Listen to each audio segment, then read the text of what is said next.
Oh, howdy all, grab yourself a drink. It is time for a live stream discussion of the Overexplained Guide to Recombinators that has appeared on Reddit in the last hour or so.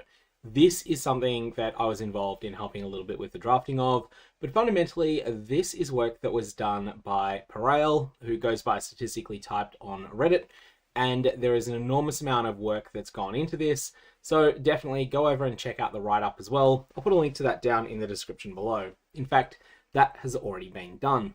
Now, what we've got here is a whole bunch of things that are presented in somewhat of what I would term an engineer-friendly format for someone that wants to recombinate up to a specific target in Path of Exile 1 in the current meta with recombinators. Recombinators changed quite a bit between 325 and 326. These changes involved nerfs to the most powerful strategy that was found in 325.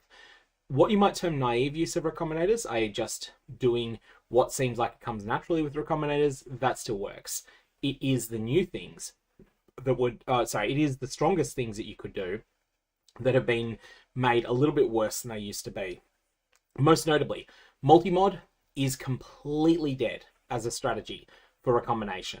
There is basically no benefit to crafting multi-mod and then crafting multiple unwanted modifiers on an item, and then using the fact that those mods are easily replaced. Likewise, it is completely useless now to go and throw beast aspects onto your pre-recombinated items.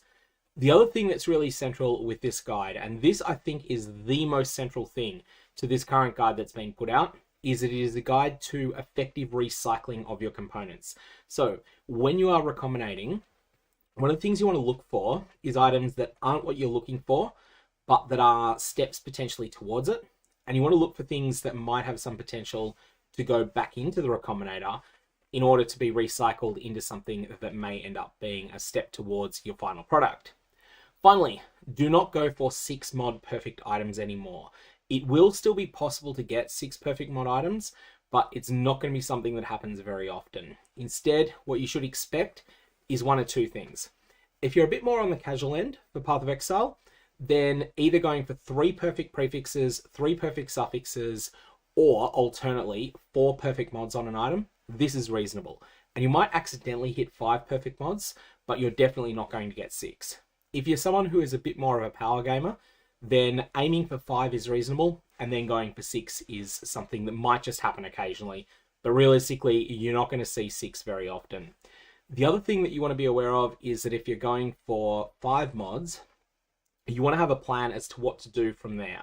Now, depending upon the item slot, the best option is probably going to be to bench craft a mod at that point. Bench craft, then use Eldritch crafting to finish the item off. On the flip side, if you get to 4 mods, it's a little bit more complex and there's more options. Option 1 is to apply a bench mod and then to apply a classic Exalted Orb and just hope that Exalt hits hard. But even if it doesn't hit hard, it's not going to make the item any worse unless you're really unlucky.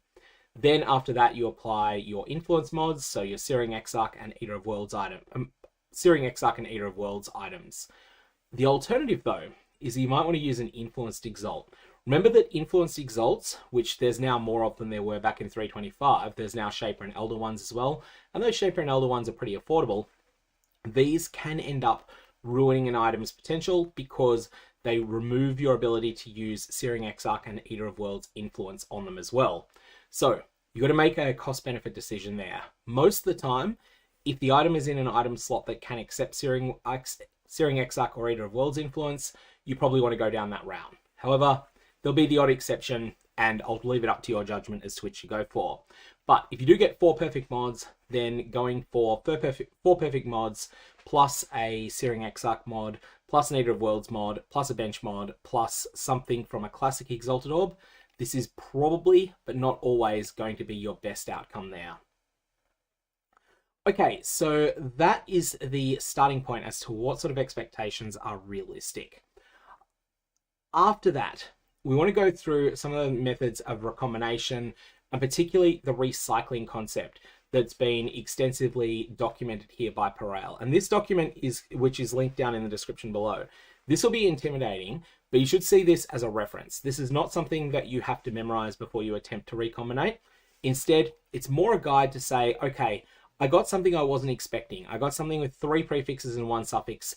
What do I do from here? Then you can have a look. Okay, 3P1S in the document. What could I recombine that with? Well, what about 1P3S? What's my odds of getting a step forward from that? And then it'll tell you, okay, it's 9.6% that you'll end up with a 3 prefix, 3 suffix item, i.e. perfect 6 mods. It is 18.3% that you'll end up 2 prefix, 3 suffix, or 3 prefix, 2 suffix. So a combined 36.6% chance that you'll end up with a 5 mod item. And then there's also a bunch of other combinations that can come up there. So the other thing you want to know when you're looking at all of this massive graph here is that this graph assumes that you never recombine mods that are duplicates of each other. So let's say that your ideal item that you're going for, let's go with a strength body armor here, and we'll go with tier 1 flat armor, tier 1% armor, tier 1 flat armor, and the other thing people want to use alongside that, because it doesn't trigger the life, the life mastery. It doesn't turn off the life mastery. So those are your 3 prefixes that you would consider to be a dream item. Your 3 suffixes you would consider to be a dream item are top tier chaos rares. Let's say top tier fire rares, because that's amazing on a chieftain and it's generally good stuff. And 8% increased physical damage reduction. So this is your dream item that you're going for, but you're willing to satisfy for less than all 6 of these mods. So if, for instance, you have on one of the items that you've made already 107% increased armor, and you've also got 470 flat armor, you do not want to recombine this with something that has 477 to flat armor, but that does not have any other prefixes on it. What you want to do, if you are combining with something else that has prefixes on it, you want to make sure that you are not duplicating any prefix until every prefix you want has been added into the system. The reason there is that this is the graph, or not the graph, this is just a document that summarizes exactly what has been tested empirically to be the outcomes of recombination. If there is one possible prefix mod in the pool, so what this means is the item, you've looked at the item, your item A and your item B, between them they have a total of 1 prefix. There'll either be 1 or 0 prefixes on the final product, and it'll be 2/3 to be 1 mod, 1/3 to be 0. If there are 2 prefixes that are available, so let's say that your first item has the flaring prefix, which is for physical attack weapons, and your second item also has a flaring prefix, so you've got 1 prefix on each item and they add up to 2, then you'll have a 2 in 3 chance to choose 1 mod, but you'll also have a 1 in 3 chance to choose 2 mods. The problem is that if you do roll this 2 here, there's actually only 1 valid mod, because as soon as you pick flaring, all the other mods that could roll on the item are banned. So for that reason, you don't want to duplicate a mod until every single mod has been represented. Only then is it okay to duplicate mods, and duplicating mods is always helpful after that, because you then end up getting towards having more modifiers on the item. So this is the other things that need to be said before we get into all of the details of the recycling program that is outlined by Parail in this, is that rare modifiers are going to cost you a very, very, very large amount of dust. So as well as the fact you'll be using a lot of alterations to craft them, in 326 it's going to cost you a lot of dust if you want to perform recombination operations where one of your inputs has something really rare like flaring or anything along those sorts of lines. Those are going to end up resulting in bad, like they're going to end up at a higher cost than anything else. I do like the fact that in chat we've got a comment there that this hurts my head. Yeah, this is likely to be a complex thing. This has always been the case. Recombination from day one has always been the most complicated crafting system in Path of Exile. It's kind of hides the complexity, because if you use it imperfectly, it's still good, but there is a lot of complexity involved in it. So the other thing that we want to discuss here is that PoE 2 recombination, which is the one where it's the recombination that's not called unpredictable by the game. That is a system where it deterministically picks one mod from one item, one mod from another, or you deterministically pick that. You can pick more than one if you want to be greedy, and then the game will then give you an odds before you attempt the recombination, and then either it'll destroy both items or it'll provide one item that's got every selected mod on it. This is of limited but real use. That's going to be a separate video in terms of discussing that. I did put out a video on one of the first use cases for it, and this, if you've got something like an amulet that's got +1 to all spell skills and a good base, and you want to try and get rid of all the other mods that are with it. That is what it's really good for. The thing that's important, though, is that this can become a good way to get you started in creating inputs for a combination. You just find one of these from trade, you find one of them from ROG. ROG is particularly good at giving you items that have got one rare mod on them, and then from there you go along. Okay, so the way that these graphs work, these graphs are complex, and there is a link down in the description of this video to the Reddit post that has all of this right up on it. You'll be able to have a look at it there. So essentially, one suffix, one prefix. 1P, 1S is the terminology that's used for an item that's got one desired prefix, one desired suffix, and also no other mods on it. 1S, 1P here just means that you're starting out with, say you got tier 1 attack speed and tier 1 fizz percent. So tier 1 fizz percent is pretty rare, tier 1 attack speed is pretty common. You merge them together, or at least you try to, and if you're successful, which is a 34% chance, you'll end up with one prefix, one suffix, and that will be fizz percent and attack speed. And then after that, you can then merge this with another 1P, 1S item that is different, and then have a chance to get all sorts of different outcomes from it. So you could end up with one prefix, one suffix. That's the worst you can get, and that's going to happen 45% of the time.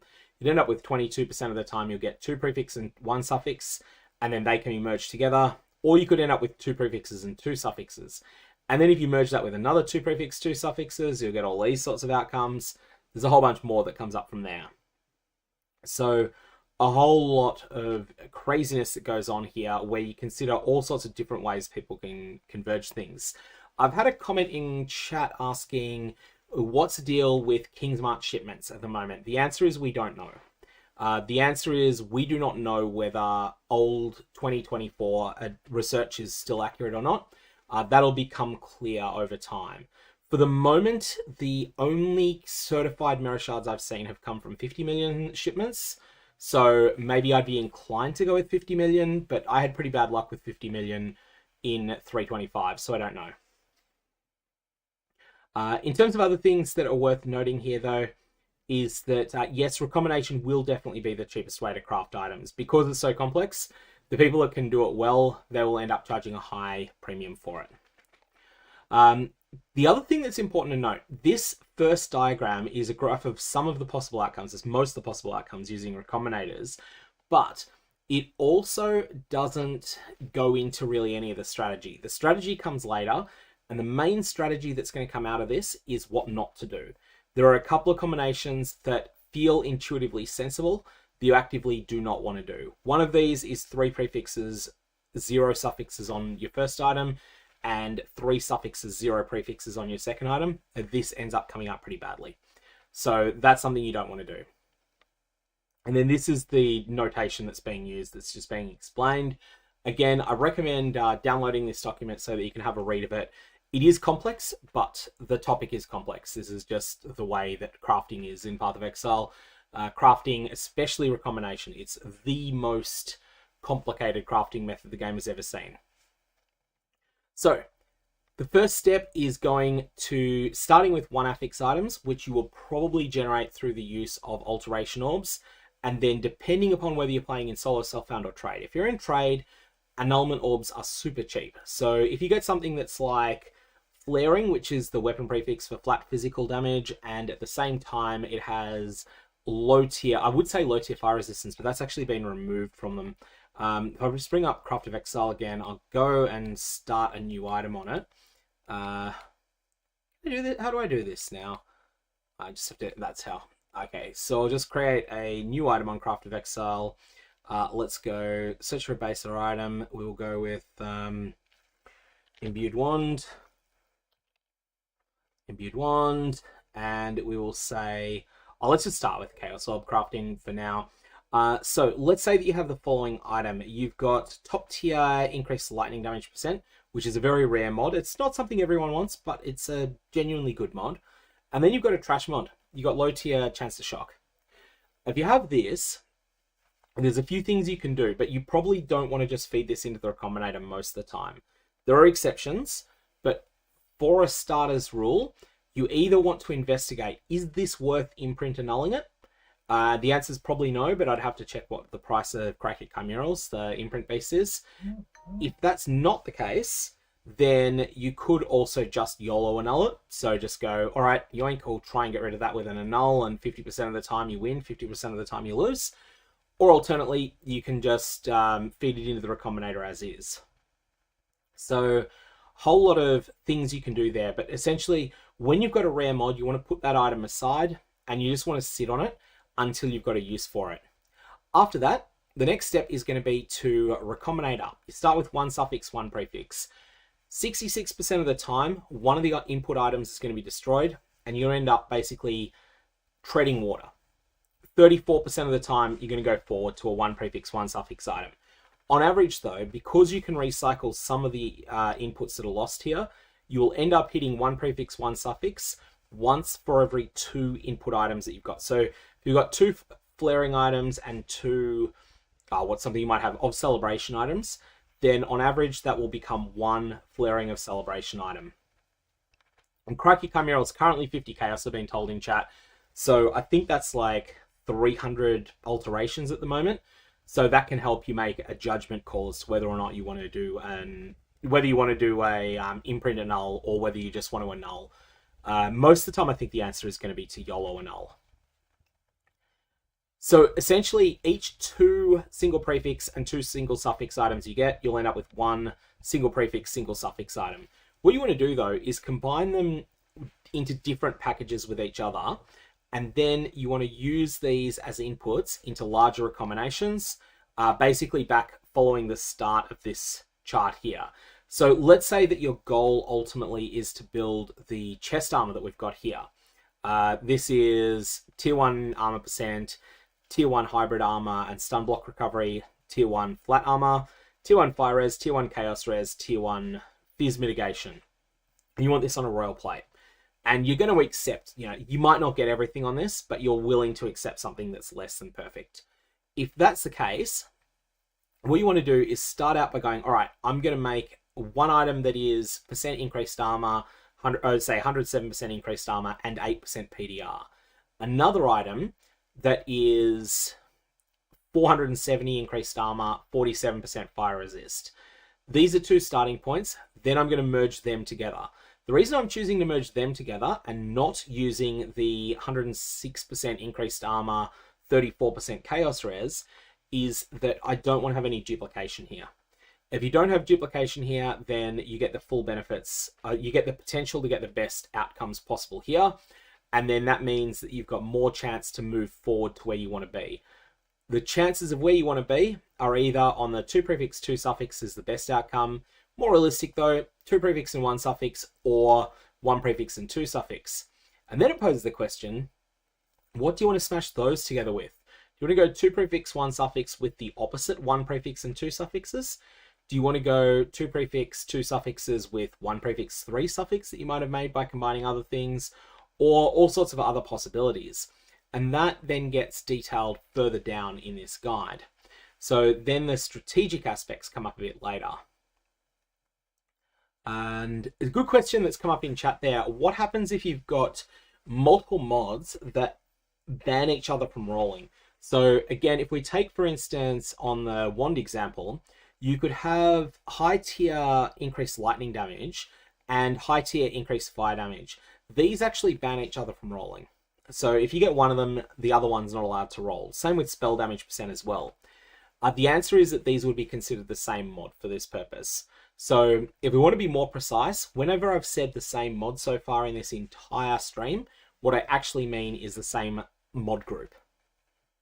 For those of you that are really familiar with the intricacies of Path of Exile 1 crafting, if you're not familiar with all of those intricacies, then essentially you'll have a bit of an intuitive sense, especially with the non-influence mods. It's usually pretty obvious which mods can't roll together, because you'll notice, oh, okay, I've never got prefix 29% fire damage alongside prefix 67% lightning damage, even though they don't feel like they're particularly odiously dangerous together. And that's because of elemental conversion mechanics. So the second stage is where you've got two affix items. You start out with a Flaring of Celebration weapon, and you also have a Merciless of what's a relevant suffix here? Merciless, I think it's Incision. I think tier 1 local crit is called Incision. But you merge these two together, and this is your output matrix. Essentially, it's 4 in 9 to end up basically destroying one of your inputs. It's 2 in 9 to take one step forward with the prefix, 2 in 9 to take one step forward with the suffix, 1 in 9 to take a step forward with both of them simultaneously. And yeah, Craft of Exile does have information on the mod groups. It's this purple number as being usefully said by a few people in chat there. So that is the way that you can tell if they're the same mod group as each other. Then they'll have a clash with these numbers. That will help you isolate that information. So this is the stage where it's giving you the outputs that are likely. The critical thing here is just remembering that you want to make sure that your two input one prefix one suffix items, that they don't share a prefix with each other and that they don't share a suffix with each other. That is probably the biggest mistake people make when it comes to a combination in 326. And in 325, there were situations in which you might be all right with that. But in 326, I can't think of one. And once you've done that, you need to then draw the rest of the owl, as has been so eloquently put in this text writer. And the key thing here is what you're looking at when it comes to all of the potential outcomes, which is a monumental list. But the most important thing is when you see the good and bad outcomes here. So good outcomes are the ones that are outlined in dark blue, things like this here, and the in blue, and the less impressive outcomes are outlined in other ways. And what you'll see here is that most of the best outcomes tend to come from combinations of two prefix and two suffix items that don't share a prefix and don't share a suffix. That seems to be where you get the best outcomes overall. Now, we have the bad odds recombination. This is the interesting one. If you have a 3 perfect prefix item with 2 suffixes on it, and a 3 perfect prefixes item with the same prefixes as the first item, and then the second item has only 1 suffix on it, and this is different to the ones that are on the 2 suffix item, recombining these might intuitively seem strong, but it's actually a terrible choice. This is probably the single most important thing that comes out of this entire document. So if you have perfect fizz prefixes and both crit mods on one item, and then perfect fizz prefixes and just attack speed on another, do not recombine these two items. That will end up in a terrible set of odds of going forward. Most of the time, you will actually end up going backwards with that, and going backwards by quite a bit as a result of all the things that you can see here. And so essentially, you should see this document as a reference document that will then give you that sort of information in detail. So the final bad recombination attempts listing that's been put together here by Parail are as follows. Don't recombine 3 suffix items with 3 suffix items in general, or 3 prefix items with 3 prefix items in general. Instead, if you've got one item that's got 3 prefixes that are perfect and at least one of the good suffixes, and you've got another item that's got 3 suffixes that are perfect and at least one of the good prefixes, these are the sort of things that you can smash together if your goal is to go for that top-end outcome. Top-end outcomes being either 5 or 6 perfect mods. Those are going to be rarer than they were in 325, and essentially the people that are taking the biggest nerf in the change from 325 to 326 are the people who in 326 were throwing maybe 80 divines at a craft. Those sorts of crafts are just, they're kind of not going to happen very much. They'll happen by luck, but they're just not going to be realistic to deterministically chase anymore. On the flip side, the things that used to be 20 divines will still happen. They'll just cost a little bit more than that. And the things that used to be 3 divines, they're still going to happen, and they probably won't be any different. Well, not much different. And again, you can see here 2 prefixes and 1 suffix merged with 1 prefix and 2 suffixes. This ends up being a pretty derisory output as well. Most of the time, you'll end up either treading water or going backwards, and going backwards is common.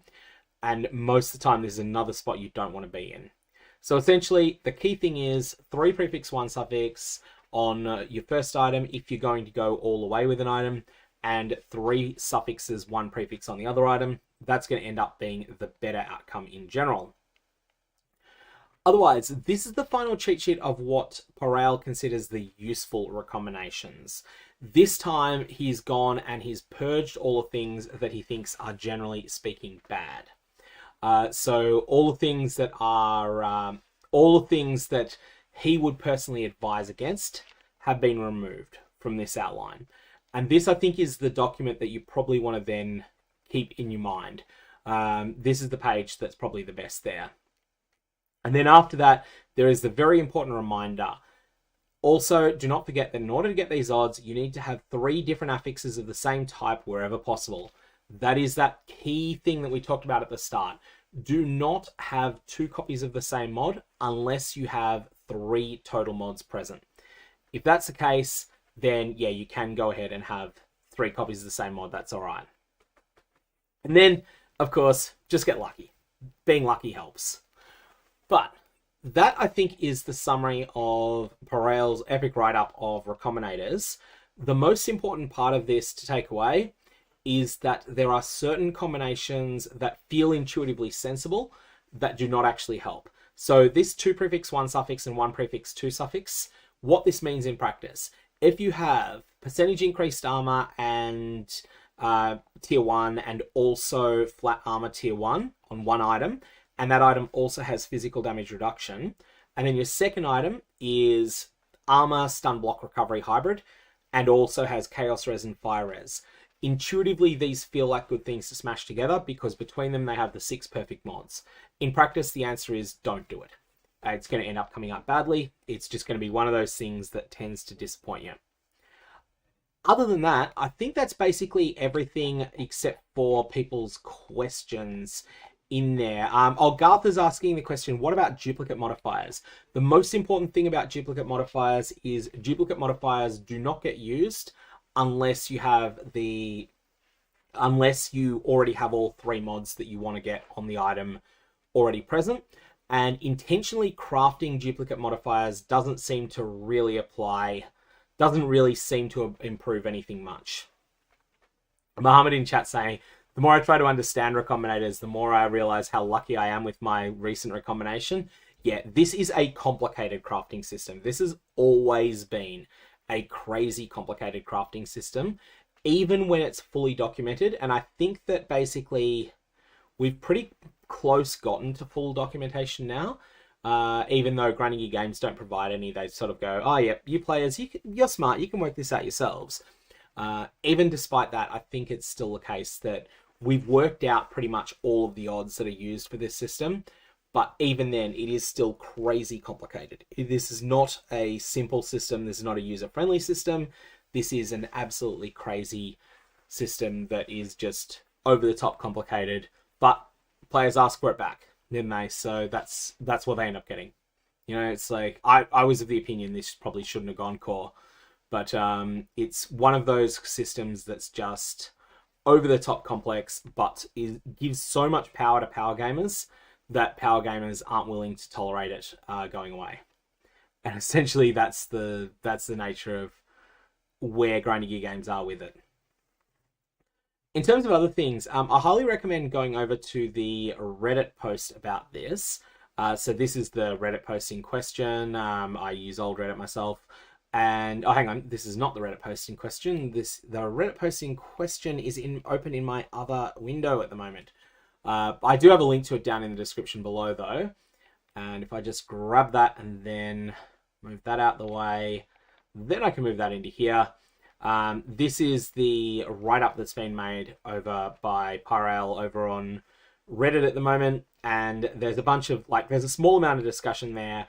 But essentially, it's one of those things where people just like things presented in different ways. And whilst this setup works for me, there'll be other ways people come up with of explaining it. Yeah, agree with the most recent comment there. Old Reddit for life. I definitely I use old Reddit, and I only actually force dark mode when I'm streaming. If I'm streaming, I'll force dark mode because viewers hate light mode.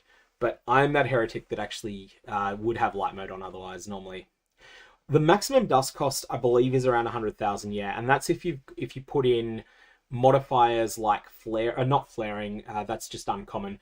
If you put in crazy rare modifiers like tyrannical, I think if you were to go and try and make the most extreme case you could, it would probably be one of the 109% elemental damage on a scepter mods. I think that's the highest you could possibly get. So 109% fire damage on a scepter, that is rarer, I believe, than 179% fizz percent on a 179 fizz percent on a weapon. I'm doubling up on my percents there. Just thinking if there's anything else though. I'll fire away with questions and then I'll probably end up wrapping this up. But it's a good question there that's come up about how the currency exchange works in terms of queuing up orders. I've done a bunch of testing on this. It's first in, first out if orders are considered equal to each other. So if I am selling Essence Scarabs at 5 Chaos per 2 Scarabs, and you are also selling Essence Scarabs at 5 Chaos per 2 Scarabs, then they will fill in the order that the orders were placed. So if I placed my orders 2 seconds before you did, then chances are mine will get filled immediately before yours. And there's a good question for a summary there about what are the significant differences from 325. The 325 meta strategy revolved around crafting what were termed to be either non-native mods or exclusive modifiers on items, things that couldn't normally spawn on that item. And there's been a number of changes to the way that those work. Essentially, they no longer bloat up the pool. So they no longer work the way that you're wanting them to. You can rewind the stream. One of the things with YouTube and streaming, the reason I'm doing this on YouTube rather than Twitch, is that people are able to rewind it. But just for the purposes of a recap as well, what happens there is that with the new system, if you add on multi-mod and a couple of mods that otherwise couldn't roll on the item, and say Beastcrafts and the like, then only one of those counts as being part of the mod pool in general. So you can no longer make it so that you can lock mods in as well as you could. Essentially what this means is that going from one suffix and one prefix on separate items into one prefix and one suffix on an item, this is now much less deterministic than it was, although the ways of making it deterministic in the past did have an economic cost. That step is more expensive. The other thing I think people should be aware of, it's not really covered very much in this guide, is if you just want 3 perfect prefixes, what you should do is isolate which one of them is the most common. So let's do this, not with a wand. A wand is a bad choice. Let's go with a different item. Let's go with a sword of some description. So we'll just go with a one-handed sword of anything. Let's say that you want to have Fizz percent. Fizz percent is a very rare mod to get tier 1 of it. We also want to have hybrid Fizz percent and Fizz accuracy, and we also want to have flat Fizz. You'll notice here that the flat Fizz roll is 8 times as common. It's still rare, but it's 8 times as common as the other 2 mods.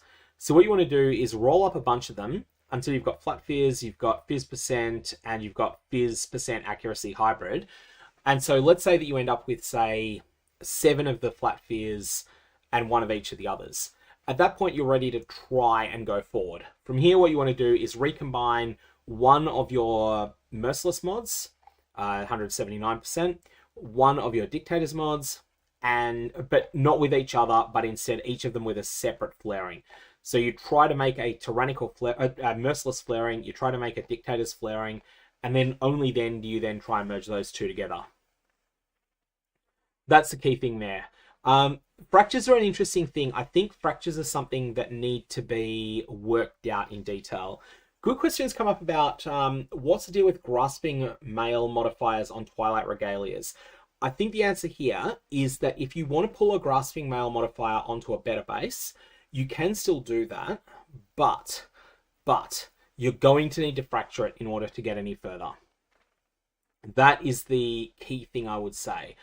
if you're going to try and make a Grasping Mail that is, Grasping Mail, say 50% global defenses modifier on a necrotic armor, say, you're going to want to get that fractured and then use a completely different crafting system, nothing to do with recombination, in order to go forward from there.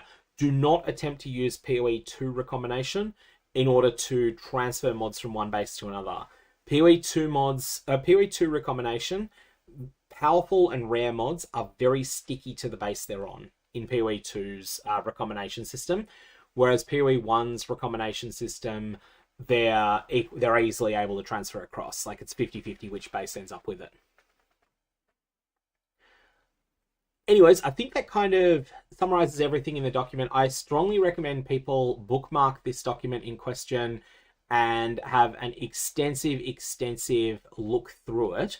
Not necessarily expecting that you'll understand every single tip in it the first time you read it, but the idea is that you want to be able to use this as a reference. When you're later planning a craft, and especially if that craft is involving a lot of rare mods, then that's something you want to do. Another good question from Dragon Z in chat is asking, what about drop-only mods that come from other sources than Grasping Mails? So for instance, you get an Incursion modifier, you get a Delve modifier, all that sort of fun stuff. Yeah, those are the same. They work the same way as Grasping Mail mods. Incursion modifiers in particular can be quite interesting. A lot of cool stuff that can be done with them. And I want to add in something that hasn't yet been tested, but that is worth our while testing at some points. In Path of Exile 2, fractured items work really interestingly with the Recombinator that exists in PoE 2. And I think that this might be something that's worth investigating in PoE 1. This has definitely not been done yet, but in PoE 2, if you have an item that's got a, like if it's got a crazy rare modifier on it and it's got a fractured modifier on it, and the crazy rare modifier is something that's like highly desirable, and the fractured mod isn't bad, but it's not the one you wanted to hit, then that can actually be a pretty desirable outcome. Another good question, what about infamous modifiers from Mercenaries? How do they work? Yeah, they work the same way as Incursion mods, they work the same way as Delve mods, they work the same way as all the other mods we've been talking about that are drop only. So a whole lot of crazy stuff to consider there, but ultimately I think I'm going to leave it here, leave this as a reasonably short stream, and I will say, may your Varlorbs have interesting results, and more about this is going to be worked out over time. There'll be a whole bunch of discussion on the Path of Exile 1 subreddit. There'll be a whole bunch of discussion in my Discord, which I'll put a link to in this chat. Let me do that right now. And then, there we go. Oh, hang on, that just says hidden copy button. That's right. Discord's really funny like that. It's got this thing where it has streamer mode, which makes a lot of sense to have. The problem is that it has a copy on it, and if you copy from it, you end up with it copying things that are, like it just copies hidden press copy button instead. Tom H is asking a question about flat elemental damage and flat physical damage. Can they be merged together? I would say in general you don't want to merge these two together, but if you're talking flat LE and flat Fizz to attacks, then yes you can. They're not considered to be in the same mod group. They are not in the same mod group as each other. So if it's on weapons, so for instance, you'll see here the 9 applies is mod group for physical damage and the 8 for lightning damage. However, this is only flat damage to attacks. Flat damage to spells is different. And yeah, dust cost way higher, as has come up in chat, especially if you're looking at rare mods. That's something that's been discovered so far as well. All right, I'm going to call it there. May your Varlorbs have interesting results, and I will catch you all around.